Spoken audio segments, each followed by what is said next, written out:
আমরা তো আসলে ভিন্ন ভিন্ন চ্যালেঞ্জ নিতে পছন্দ করি, ভিন্ন ভিন্ন চরিত্রায়ন এবং ভিন্ন ভিন্ন চরিত্রে নিজেকে দেখতে পছন্দ করি। আর সৌদ আমার সঙ্গে যেটা বরাবরই করে, সৌদ সবসময় আমাকে একটু বেশি চ্যালেঞ্জ দেয়। তো এই শ্যামা কাব্যে এরকম প্রায় ৯০ বছর ১০০ বছরের কাছাকাছি একটি মানুষের চরিত্র এই বয়সে করা তো একটু কঠিন হয়েছেই। তবে যেহেতু গল্পটা একটু গল্পটা আমরা এখন না বলি, স্পয়লার হয়ে যাবে।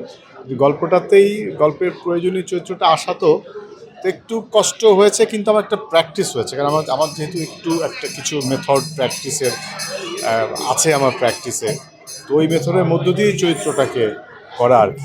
একজন মহরতী সুবর্ণ মোস্তফা সুতরায় যৌথভাবে কাজ, এই কাজটা আসলে আপনি মনে করেন কি এই কাজটা সবার দেখা উচিত? কারণ এখনো কিন্তু ওভাবে কিন্তু সবাইকে দেখার মতো অবস্থা হচ্ছে না। অবশ্যই সিনেমাটি দেখা উচিত, সকল বয়সের মানুষের দেখা উচিত। আর বাংলা সিনেমাতে এখন খুব ভালো সময় এসেছে, অনেক ভালো ভালো ছবি হচ্ছে। তো এখানে সুবর্ণ মোস্তফার প্রোডাকশন, রুদ্রনম সৌদের ডিরেকশন, শ্যামাকাব্য, আমি সৌদের আগের ছবিতেও গহীন বালুচরও আমি অভিনয় করেছিলাম।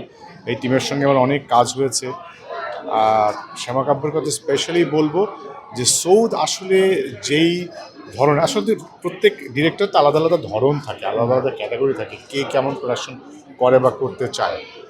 সৌদকে আমরা যতটুকু চিনি, সৌদ আসলে এরকম প্রোডাকশনেরই লোক।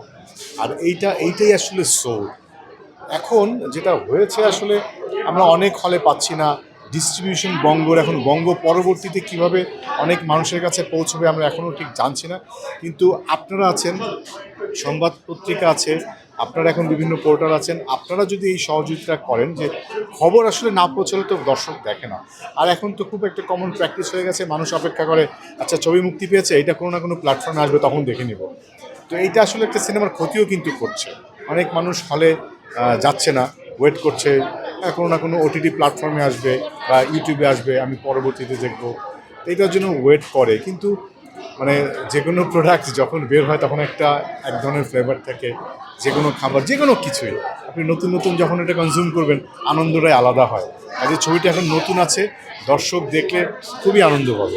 ভূমিতে আপনি একটা নেগেটিভ ক্যারেক্টার করেছেন এবং মানুষ নজরে বসে যখন দেখে আপনার নেগেটিভ ক্যারেক্টার, আপনি এটাকে কিভাবে নেন, যে মানুষ এটা কিভাবে নেবে?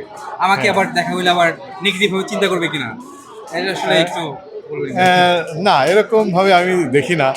আর আমি অভিনেতা হিসেবে যে সমস্ত অভিনয় শিল্পীদের সঙ্গে মিশেছি, আমি দেখেছি যারা তুলনামূলকভাবে নেগেটিভ রোল বেশি করে, তারা মানুষ হিসেবে তুলনামূলক বেশি ভালো হয়। কাজেই ওরকমভাবে মানুষ আমাকে নেগেটিভভাবে নিবে এরকম ভাবছি না আসলে।